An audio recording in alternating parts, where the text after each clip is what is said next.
प्रकाशित करतो आहे। सर्वांनी जोरदार टाळ्यांच्या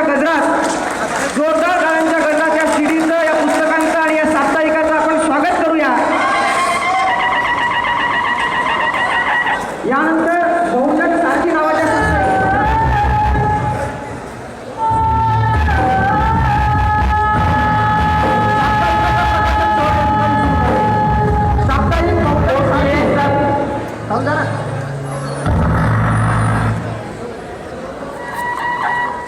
साप्ताहिक बहुजन सारथी याचा प्रकाशन सोहळा या ठिकाणी मान्यवरांच्या हस्ते संपन्न होतो।